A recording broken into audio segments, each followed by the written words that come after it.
What happens when Hollywood lays a crown at your feet and you simply walk away? Albert Finney, Miner's son, five-time Oscar nominee, the man who turned down knighthood, spent 50 years proving that the rarest achievement in cinema wasn't fame. It was freedom. February 7, 2019, Royal Marsden Hospital, London. The man who had refused every honor his country could bestow lay dying with the same quiet dignity that had defined his entire career. No cameras, no fanfare. No final interviews revealing long-held secrets, just Albert Finney, 82, slipping away as privately as he had lived. The last gentleman of British cinema who had spent 5 decades proving that true greatness lies not in accepting accolades but in having the courage to refuse them. The obituaries struggled to capture what made him unique. Greatest actor never to win an Oscar, they wrote, though he'd been nominated 5 times. The man who turned down everything, some CBE, knighthood, Hollywood contracts worth millions. But perhaps the most telling tribute came from Daniel Craig. Albert was the last true gentleman of British cinema. In an industry built on ego and desperation, Finney had achieved something rarer than fame. He had remained free. This wasn't the story of a man who couldn't succeed. This was the story of a man who succeeded so completely that he could afford to walk away from everything others would kill for. From the industrial streets of Salford to the stages of the Royal Court, from Tom Jones to Skyfall, Albert Finney had spent his life proving that the most radical act in show business wasn't seeking stardom. It was rejecting it while standing at its very peak. But who was the man behind those penetrating eyes that could convey working-class rage and aristocratic elegance with equal conviction? What drove a mechanic's son to turn down the kind of opportunities that lesser men would die for? And why would his refusal to play Hollywood's game make him more legendary than any crown could? To understand how a man becomes mythical by rejecting mythology, we must first understand how ordinary circumstances forge extraordinary souls. Salford, May 9th, 1936. The England of Albert Finney's birth was a country where your postcode determined your possibilities, where accents marked you for life, and where working-class children were expected to know their place and stay in it. The narrow terrace house at 20 Cromwell Street seemed an unlikely launching pad for revolution, but revolutions rarely announce themselves with fanfare. Albert Finney Sr. was a bookmaker's assistant whose hands carried the permanent stains of engine grease from his side job as a mechanic. In post-Depression Britain, one job was survival. 2 jobs were hope for something better. He would return home each evening with stories that transformed their cramped front parlor into a theater, his voice shifting effortlessly between customers. The posh lady with her Rolls Royce, the rough docker with his betting slip, the nervous clerk trying to look important. Young Albert would sit transfixed, watching his father become other people with nothing but voice and gesture.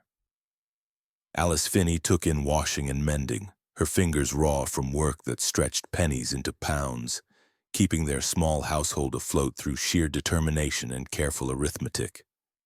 But Alice possessed what neighbors called the gift of gab, an ability to find humor in the darkest circumstances and tell stories that transformed misery into magic. She would regale Albert with tales from her childhood in Ireland, voices shifting effortlessly from character to character, her face transforming as she inhabited each role. Without knowing it, she was teaching her son that performance wasn't something that happened on stages. It was life itself, observed closely and rendered honestly.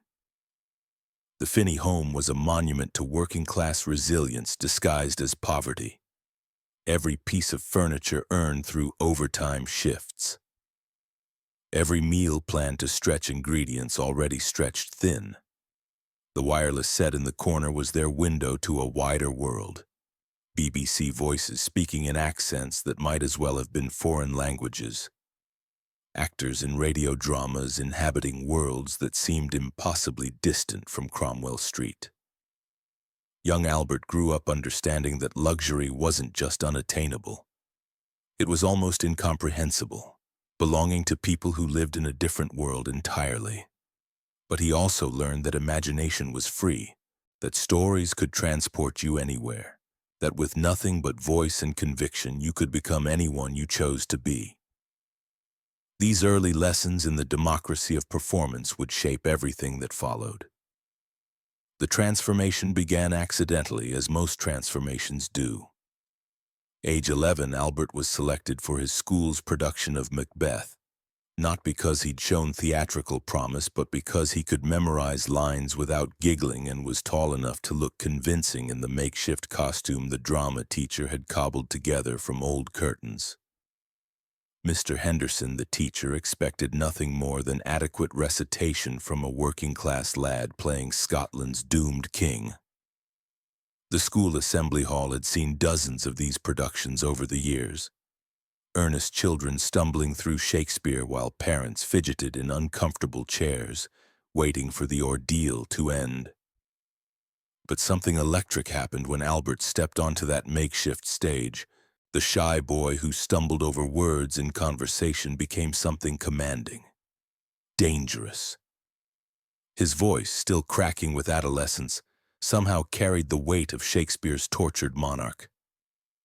Every word seemed to emerge from somewhere deeper than mere memorization, from some wellspring of understanding that shouldn't have existed in an 11-year-old boy from Salford. The audience, parents expecting amateur hour, fell silent. Not polite silence, real silence. The kind that happens when people witness something they can't quite explain, when the ordinary world suddenly reveals unexpected depths. Albert wasn't just reciting Shakespeare, he was channeling something primal and truthful that made the 400-year-old words feel immediate and dangerous. After the performance, Mr. Henderson pulled Albert aside, his expression mixing confusion with recognition. "Son, I don't know what just happened up there, but you need to find someone who can teach you how to do it properly." Those words planted seeds in soil finally ready to nurture something extraordinary. The scholarship to the Royal Academy of Dramatic Art arrived like lightning from clear sky. Albert had applied on impulse, encouraged by teachers who saw something he couldn't yet see in himself. The application process had been terrifying. A working-class lad from Salford competing with candidates from public schools and theatrical families. Young people who spoke naturally in the accents Albert had only heard on the wireless. When the acceptance letter reached Cromwell Street, the entire neighborhood celebrated. This was the kind of opportunity that simply didn't happen to people like them. Albert's success felt like victory for everyone who'd been told their dreams were too big for their circumstances, proof that talent could transcend the barriers that seemed insurmountable. RADA in the late 1950s was an institution designed to produce classical actors for the West End. Genteel performers who could inhabit Shakespeare with the refined elegance that came naturally to those born into privilege. The Academy's Georgian buildings in Gower Street seemed designed to intimidate working-class students into recognizing their place in the natural order of things. Albert Finney, with his Salford accent and working-class instincts, was exactly the kind of student the Academy traditionally smoothed into conformity. Voice coaches worked to eliminate regional accents. Movement instructors taught students to walk and gesture like gentlemen. And the overall atmosphere suggested that rough edges were flaws to be corrected rather than authentic details to be preserved. But Albert arrived during a period of unprecedented change in British theatre and cinema. The kitchen sink dramas were beginning to challenge the drawing room comedies that had dominated British stages for decades. Directors like Lindsay Anderson and Tony Richardson were actively seeking performers who could bring authentic working-class experience to roles that demanded more than perfect posture and polished vowels. His fellow students included Peter O'Toole, a charismatic Irishman whose appetite for mischief was matched only by his theatrical gifts, and a collection of other young actors who would later form the backbone of Britain's theatrical renaissance. But even among this talented group, Albert stood out for his ability to disappear completely into characters while somehow making each role unmistakably his own. The friendship with Peter O'Toole became legendary within RADA's halls and later throughout the British acting community. They were an unlikely pair. O'Toole, the flamboyant showman who treated life like performance, Albert, the more reserved observer who saved his dramatics for the stage. But their bond was built on mutual respect for each other's talent and shared understanding that acting was both craft and calling, requiring dedication that went far beyond mere ambition. O'Toole brought Albert into a world of late-night philosophical discussions about the nature of performance, the responsibility of artists to their audiences, and the dangerous seduction of fame. Peter had grown up around theater people and understood instinctively the traps that awaited talented young actors. He taught Albert to be suspicious of easy success and quick acclaim, to value the opinion of fellow artists over critics and audiences who might applaud for the wrong reasons. Their RADA escapades became the stuff of legend. Midnight rehearsals in empty classrooms where they would work through entire plays with just the two of them. Elaborate pranks on pompous instructors who took themselves too seriously. Philosophical debates that stretched until dawn and left them hoarse for morning voice classes. But beneath the camaraderie was serious exploration. Two young men pushing each other toward discoveries about what they could become when conventional limitations were abandoned. The breakthrough came with Albert's graduation performance in 1958, playing Edmund in King Lear with intensity that left industry professionals talking immediately. His Edmund wasn't the traditional aristocratic villain, but something more dangerous. A working-class revolutionary whose anger felt contemporary, urgent, as if Shakespeare had been writing about industrial Britain rather than medieval England. Theater directors began offering roles before he'd officially graduated. They recognized they were witnessing something unprecedented, an actor who could bring classical technique to working-class characters and working-class authenticity to classical roles. The old categories were breaking down, and Albert Finney was perfectly positioned to embody the new possibilities. The transition from student to professional happened with startling speed. Within months of leaving RADA, Albert was performing at the Royal Court Theatre, the epicenter of Britain's theatrical revolution. The Royal Court under George Devine was actively seeking to demolish the barriers between high and low culture, between refined entertainment and raw social commentary. His performance in Willis Hall's The Long and the Short and the Tall announced the arrival of major talent. Playing a working-class soldier with authentic detail that couldn't be taught or faked, Albert demonstrated he wasn't just another RADA graduate. He was something entirely new, an actor who could bridge the gap between theatrical tradition and contemporary reality. The play's success brought Albert to the attention of film directors who were beginning to experiment with more realistic portrayals of British life. The British film industry had been dominated by war films and literary adaptations that presented sanitized versions of working-class experience when they acknowledged it at all. But cinema would make Albert Finney a name and face known worldwide. Saturday Night and Sunday Morning, Carl Rice's 1960 masterpiece, was part of the British New Wave revolutionizing how working-class life appeared on screen. For decades, British films had either ignored the working class entirely or presented them as comic relief for middle-class audiences. The role of Arthur Seaton came to Albert through a combination of circumstance and recognition.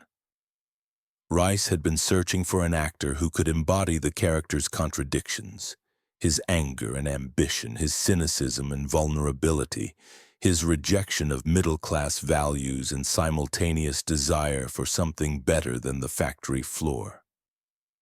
Albert's audition was unlike anything the filmmakers had witnessed. He didn't just read Arthur's lines. He inhabited them completely, bringing to the character a depth of understanding that came from lived experience rather than research. His Arthur wasn't performing working-class authenticity. He was channeling it from sources that ran deeper than technique.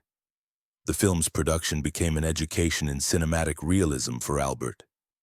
Rise insisted on shooting in actual Nottingham locations using real factory workers as extras, creating an atmosphere where performance and reality became indistinguishable. Albert found himself learning not just how to act for camera, but how to maintain truth within the artificial constraints of filmmaking. Albert's Arthur Seaton was revelation that announced a new era in British cinema. Arthur wasn't noble working-class hero or pathetic victim of circumstance.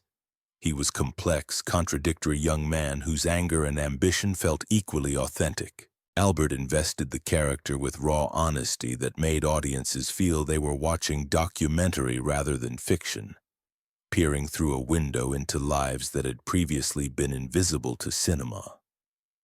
The film's success was immediate and transformative both for Albert's career and British cinema generally. Suddenly, working-class stories were not just critically respected but commercially viable. Albert Finney was being hailed as the face of a generation refusing to accept the limitations their parents had endured. Magazine covers featured his brooding intensity. International interviews explored his background and philosophy. Fame arrived like a sudden storm. But success brought pressures Albert found increasingly uncomfortable. The same industry that celebrated his authentic portrayal of working-class life began trying to transform him into something more palatable for international audiences. Agents suggested speech coaches to soften his accent, stylists to refine his appearance, publicists to craft personas that would appeal to Hollywood executives. His response was characteristically direct. "I don't do stardom. I do acting. Not false modesty or calculated rebellion." A simple statement of priorities that would guide every decision for the rest of his career. Albert had tasted fame and found it less satisfying than the work itself, less meaningful than relationships with fellow artists, less important than maintaining connection to the world that shaped him. The international breakthrough came with Tom Jones in 1963. Tony Richardson's exuberant adaptation of Henry Fielding's 18th-century novel was both commercial and critical triumph that earned Albert his first Oscar nomination and established him as a major international star. His roguish, appetitive Tom showcased range far beyond angry young man roles, demonstrating comic gifts that surprised even those who'd worked with him closely. The role required Albert to master period dialogue and mannerisms while maintaining the essential truth that made his performances so compelling. Richardson encouraged him to find contemporary parallels for Tom's appetites and enthusiasms, to ground the character's 18th-century adventures in recognizably human motivations and desires. The film's production was an intensive education in international filmmaking for Albert. The cast included established stars like Hugh Griffith and Edith Evans, actors who had been working in cinema since before Albert was born. Learning to hold his own among such experienced performers while maintaining the spontaneity that made Tom Jones so appealing required confidence that Albert was still developing. During the filming, Albert began a brief but intense romance with Audrey Hepburn, who was working on My Fair Lady at nearby studios. Their relationship was kept largely private, both stars understanding that public attention would transform their connection into entertainment for others. Hepburn represented everything that Albert found both attractive and troubling about international stardom. Grace, elegance, and global recognition coupled with complete loss of privacy and authentic human connection. Their romance lasted only a few months, but it provided Albert with intimate understanding of what life as Hollywood royalty would actually entail. Hepburn's inability to appear in public without creating chaos, her careful management of every public appearance, her transformation into symbol rather than person, All of this gave Albert a glimpse of the future that Hollywood was offering him. The relationship ended amicably, with both recognizing that their different approaches to fame made lasting connection impossible. Hepburn needed the structure and protection that celebrity provided. Albert needed the freedom to remain essentially himself. Their brief romance became an education in the costs of international stardom that no amount of professional advice could have provided. Hollywood's response to Tom Jones was immediate and overwhelming.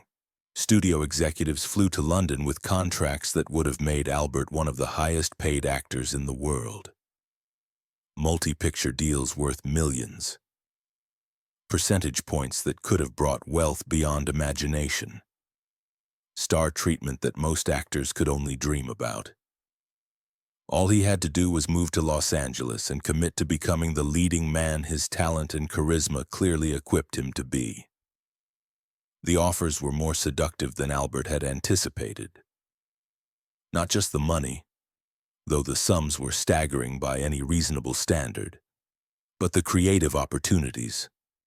Projects with major directors, scripts that promised artistic challenges, roles that would stretch his abilities in ways that British cinema couldn't match. The Hollywood machine was presenting him with everything an ambitious actor could want.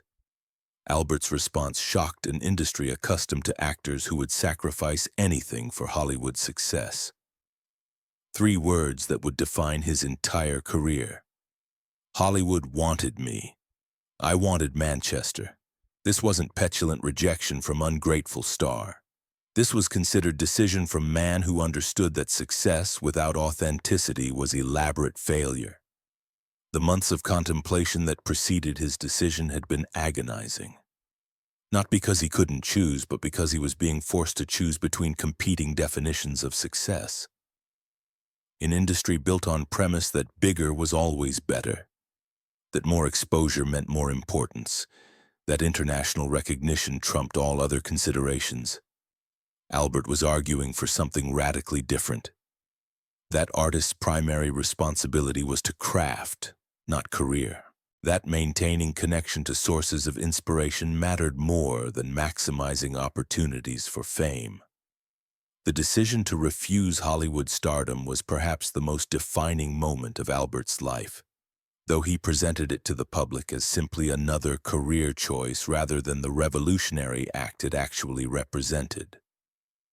While others chased fame, Albert was choosing freedom. While others accumulated accolades, Albert was preserving integrity. While others expanded their reach, Albert was deepening his roots. This philosophy guided his choices throughout the 1960s and 1970s as he alternated between theater, film, and directing, always prioritizing projects that challenged him artistically over those offering greatest commercial rewards. He worked with John Huston on Under the Volcano, Sidney Lumet on Murder on the Orient Express, Stephen Frears on smaller British productions. Not because they offered biggest paychecks, but because they shared commitment to storytelling that mattered. His approach to choosing roles became legendary within the industry. Albert would read scripts not for star potential or box office prospects, but for truth of character and quality of writing. He turned down lucrative offers to play variations on Arthur Seaton or Tom Jones, refusing to become trapped by his own success. Instead, he sought roles that would expand his range and challenge audiences' expectations. His Hercule Poirot in Murder on the Orient Express, 1974, demonstrated his ability to disappear completely into character while making that character unmistakably his own. The role could have been exercise in mimicry. Agatha Christie's Belgian detective was already established in readers' minds through decades of novels, but Albert invested Poirot with psychological depth that made the detective's deductions seem like genuine insights into human nature rather than plot machinations. The film's all-star cast, including Lauren Bacall, Sean Connery, Vanessa Redgrave, and other international luminaries, provided Albert with opportunity to observe different approaches to celebrity and stardom. Some of his co-stars had embraced the full Hollywood experience. Others, like himself, had maintained more ambiguous relationships with fame. The conversations between takes became informal seminars on the costs and benefits of different career strategies. Working with Sidney Lumet taught Albert new approaches to character development and script analysis. Lumet's method emphasized finding the emotional truth behind every line, understanding not just what characters were saying, but why they needed to say it at that particular moment. This approach deepened Albert's already considerable gifts for psychological realism. The 1980s brought new challenges as the British film industry struggled with economic pressures and changing audience tastes. The kitchen sink realism that had launched Albert's career was giving way to more commercial entertainments, and many of his contemporaries were either moving to Hollywood or accepting reduced roles in their home country. Albert could have used his international reputation to secure comfortable roles trading on his established persona. American producers regularly offered him parts as distinguished Englishmen in prestige productions, roles that would have provided financial security with minimal creative risk. Instead, he continued seeking projects that pushed him into unexplored territory. The Dresser, 1983, paired him with Tom Courtenay, his fellow RADA graduate and longtime friend, in a story about aging actors confronting the end of their careers. Albert's bombastic actor-manager was both comedy and tragedy.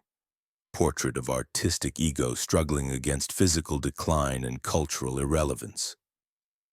The role seemed to anticipate questions about his own legacy and what it meant to grow old in profession obsessed with youth and novelty. The friendship with Courtenay had endured through decades of parallel careers, each man following his own path while maintaining connection to shared origins. Their work together in The Dresser carried weight of real relationship. Two actors who had known each other since they were ambitious young men uncertain of their futures, now mature artists reflecting on what they had achieved and what they might have lost along the way.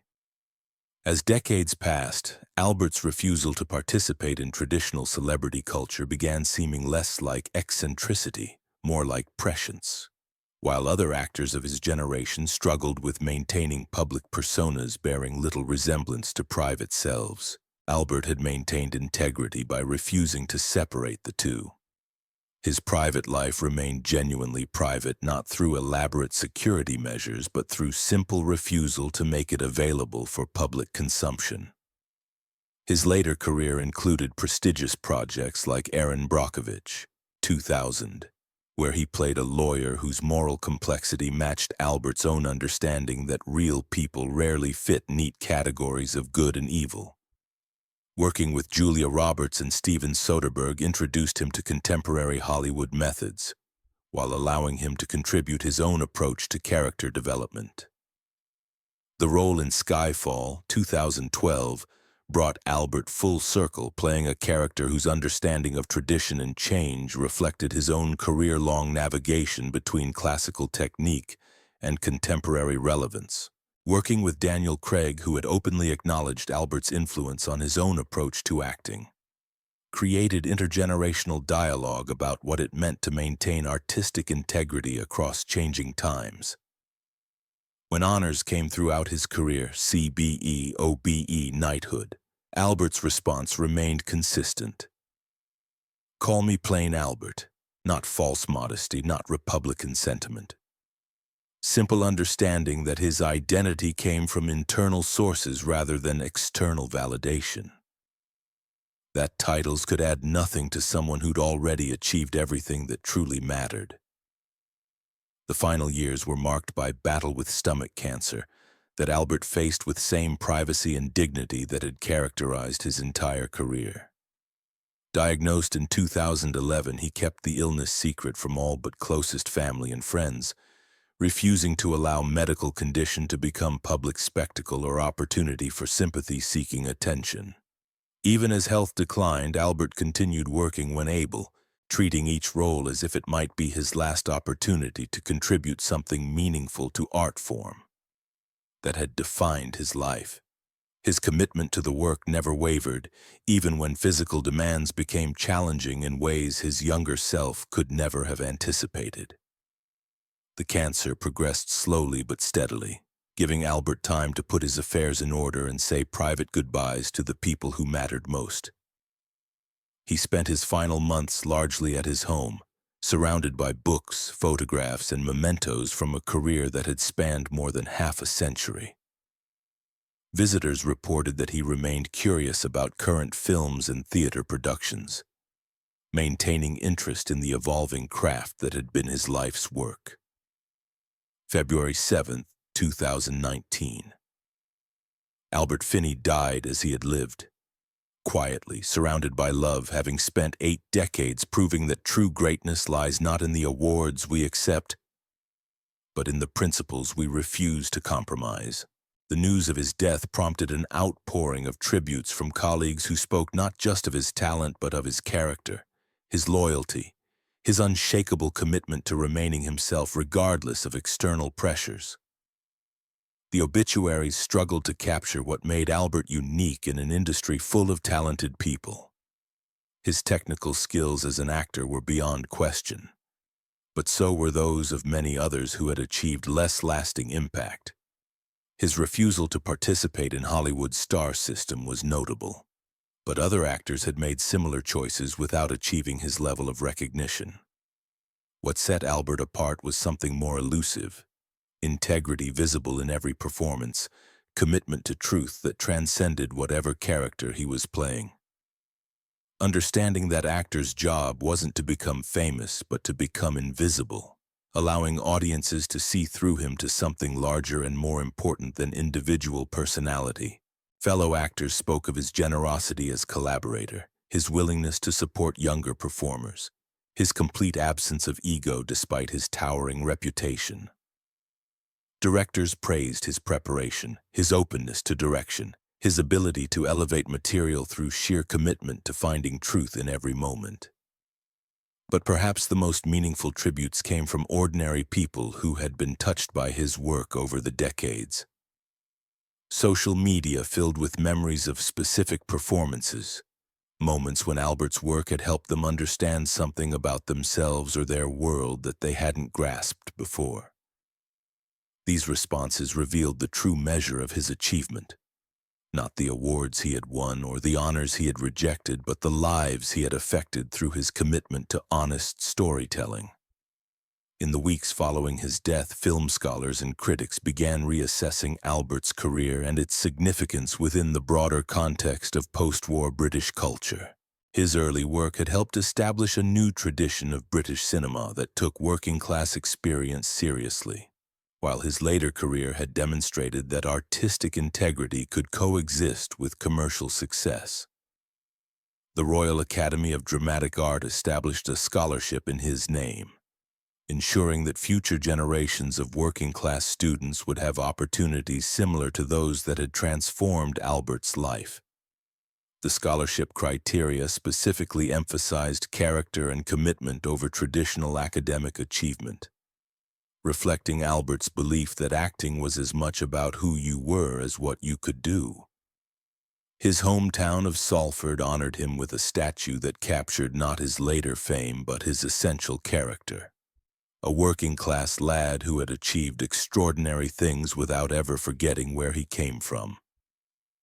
The inscription read simply, "Albert Finney, actor, gentleman, Salford lad." Titles listed in order of increasing importance as Albert himself might have preferred. The British Film Institute began a comprehensive restoration of his filmography, ensuring that future generations would have access to the full range of his work. The project revealed the breadth of his achievement, from the raw power of his early kitchen sink dramas to the sophisticated craft of his later character studies. Film schools began using his career as a case study in artistic choice-making, examining how his decisions to prioritize craft over commerce had resulted in a body of work that seemed to grow more relevant with time, rather than dating into historical curiosity. Students learned that sustainable careers could be built on principles other than maximum exposure and highest paycheck. Contemporary actors began citing Albert as an influence not just on their technique but on their approach to fame itself. In an era when social media demanded constant self-promotion and personal revelation, his example offered an alternative model, one where the work spoke for itself and private life remained genuinely private. Theater directors noted that Albert's approach to character development had influenced entire generations of British actors who learned from him the importance of finding psychological truth rather than merely hitting emotional marks. His method was never systematic or teachable in traditional ways, but its effects were visible in the more honest, less mannered style that became characteristic of British acting in the late 20th century. International recognition of his contribution to cinema continued to grow even after his death. Film festivals dedicated retrospectives to his work, allowing new audiences to discover performances that had been overshadowed by more commercial films from the same periods. Critics began arguing that his career represented a path not taken by cinema generally, one where artistic integrity could coexist with popular success. The influence of his rejection of traditional stardom began to be seen as prescient rather than simply principled. As social media transformed celebrity culture into something increasingly invasive and dehumanizing, Albert's insistence on maintaining boundaries between public and private self seemed like wisdom rather than mere preference. His approach to aging in the entertainment industry became a model for other actors confronting similar challenges. Rather than attempting to maintain artificial youthfulness or accepting only roles that traded on past glories, Albert had continued growing as an artist until the very end of his career, proving that maturity could be an asset rather than a limitation. Educational institutions began incorporating his career into broader studies of post-war British culture, noting how his choices reflected larger social changes and challenged traditional class boundaries. His success had helped pave the way for other working-class actors, while his rejection of traditional star behavior had questioned fundamental assumptions about fame and success. The Albert Finney archive, established by his estate, began making his personal papers and correspondence available to researchers studying the evolution of British theatre and cinema. These documents revealed the thoughtful consideration that went into career decisions that had sometimes appeared spontaneous or even reckless to outside observers. Contemporary critics began arguing that Albert's career represented something unique in entertainment history. A complete artistic life that had been lived entirely on its subject's own terms. In an industry notorious for forcing artists to choose between commercial success and personal integrity, he had somehow managed to achieve both without compromising either. The ongoing relevance of his work became apparent as streaming services introduced his films to global audiences who had never experienced British cinema of the 1960s and 1970s. These new viewers responded to his performances with the same intensity that had made him famous decades earlier, proving that authentic emotion transcends cultural and temporal boundaries. Young actors studying at drama schools around the world began analyzing his performances not just for technique but for approach to the profession itself. His career became a masterclass in how to build lasting artistic reputation without sacrificing personal authenticity or creative independence. Albert Finney's legacy rests not in the awards he won or the honors he rejected, but in the proof he provided that an artist could remain free in a system designed to eliminate freedom. His life demonstrated that true success meant having the courage to define achievement for yourself, rather than accepting others' definitions, even when those others offered rewards beyond most people's wildest dreams. "The less they know about me, the better I can play them," he had said, understanding that mystery was more powerful than revelation, that audiences needed space to project their own experiences onto the characters he inhabited. In an age of constant self-exposure, his reticence seemed like a gift to everyone who had grown weary of performers who insisted on making themselves more important than their work. His refusal to accept knighthood, call me plain Albert, represented more than false modesty or Republican sentiment. It was a statement that his identity came from internal sources rather than external validation, that titles could add nothing to someone who had already achieved everything that truly mattered. He didn't chase awards. Awards chased him, and he still walked away. He didn't seek immortality. Immortality found him in every honest performance, every principled choice, every moment when he chose craft over celebrity. He proved that in a world obsessed with getting ahead, sometimes the most radical act is simply standing still. Albert Finney didn't live to see the full extent of his influence on British culture, but his impact was already visible in the generation of actors, directors, and writers who had learned from his example that success without authenticity was merely elaborate failure. He had shown that it was possible to reach the pinnacle of professional achievement while remaining recognizably yourself. That fame could be a tool rather than a master. True success is not climbing higher. It's knowing when not to climb at all. Albert Finney spent 50 years proving that the rarest achievement in cinema wasn't fame. It was freedom. And in the end, freedom was the only crown worth wearing. He walked away from Hollywood's golden throne and built something better. A life lived entirely on his own terms, with dignity intact and soul unsold. Was Albert Finney's greatest role the one he never played? Hollywood's superstar. In our age of manufactured celebrity and constant self-promotion, what can we learn from an actor who understood that the most radical act in show business was simply being yourself? Were his final performances acts of defiance against mortality, or quiet affirmations that some things matter more than fame, more than awards, more than the approval of strangers who mistake recognition for achievement?